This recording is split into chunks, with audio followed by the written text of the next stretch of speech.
Father, Son, and Holy Spirit. Brothers and sisters, today we start entering into what feels like our fall season, because we enter into the Gospels after the Sunday of the Cross. And today, Sunday, the Gospel is always appointed to be like Matthew, the calling of the apostles. And we hear St. Luke's account of the calling of the apostles and the great event of the great catch of fish that scares Peter, so to speak, to fall before the feet of Christ and say, "Get away from me." Today we also celebrate a special feast in the church. We only celebrate three of these as a conception. The conception of St. John the Baptist, the forerunner of our Lord. And today's was is appointed where he was conceived. And in both of these Gospels of St. Luke, we see a calling of to follow Christ and to preach for Christ and to make man become a fisher of men, as Christ says, so that we can attract people to Christ and His teaching. But before we can get into that, before we ourselves can be those apostles, to be the catchers of men, we have to strengthen ourselves in our own spiritual life. We hear today in the Gospel for the Sunday that Peter and John and James and all of his partners, they were out fishing all night long, toiling hard. They could not catch a thing. They were cleaning their fish of their nets when Christ appeared to preach to the people at the sea. And the Sea of Gennesaret or Tiberias, however you would want to call this, name different things in the Gospel. But anyhow, they're cleaning their nets. They're done. They're tired. And after Christ is done preaching, using the boat as a platform, as an M1 to preach to the people, he looks to Simon, it's Peter, and he says, "Go out to the deep and cast out your nets again." And Peter is tired again. He's fished all night with no success. And yet he goes out. He goes out one last time. And he has the biggest haul ever. What does this mean to me and you, brothers and sisters? It means that we can't give up. As much and difficult life is, especially the spiritual life, we can't ever give up. We have to keep pushing through.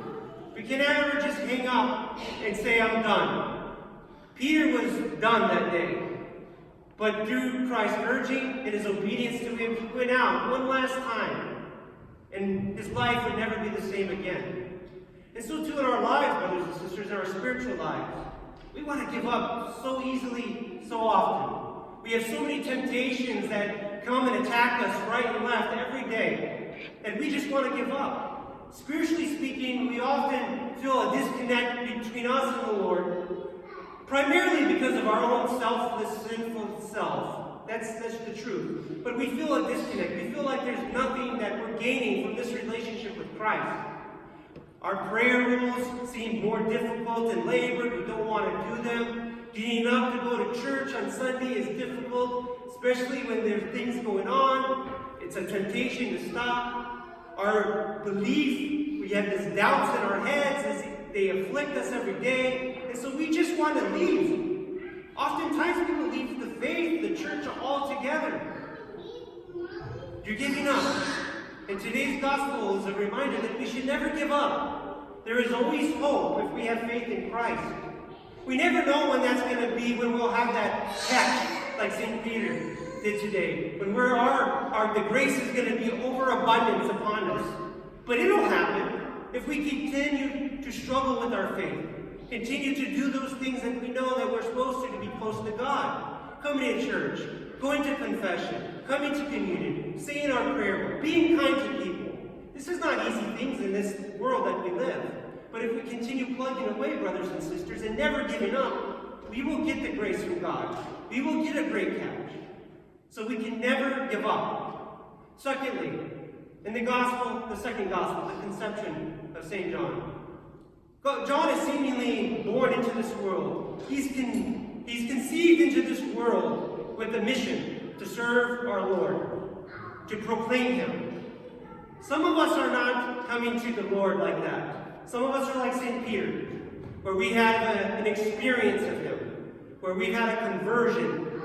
And other of us are born into this faith, into this Orthodox faith, the true faith. And some of us do not live out our mission to go and preach to the Lord. Some of us do not do that. We give up, as we say, so easily. But St. Peter, he never did that. He had doubts and moments of weakness, as we know, as we hear the gospel, all throughout the Gospels. But he never looked back. The last line of the Gospel today, it says that he gave up everything and followed him. He never looked back. If we are blessed to come into this church, brothers and sisters, whether we were born into it, whether we made a conscious decision that I have found the true faith, I've had an encounter with God, and this is where I need to grow with Him, we can never look back to where we came from. It only brings disastrous results. It only brings temptations, thoughts of yesteryear, things that maybe things look a little bit more better. Remember, things always seemed better back then, right? As you people who are more mature in life know, we can always often think only the good that was in the bad in our past. We see only the good things. It was so much better then. And we often get discouraged, and we can get discouraged with our faith, and we give up because we start looking back. We look back at what was behind us. Well, if we're looking backwards all the time, brothers and sisters, then we cannot look forward. We cannot fully see where we're intending to go, that is with the fullness of Christ and to grow with Him. And we cannot live fully today to the best of our abilities. We're somewhat paralyzed by the nostalgia of yesteryear. So our faith, brothers and sisters, demands of us to be strong and courageous, to never give up hope, to keep plugging away, and then to never look back. This is the message for today's two Gospels, brothers and sisters. Let us never give up. Let us never look back. In the name of God, Father, Son, and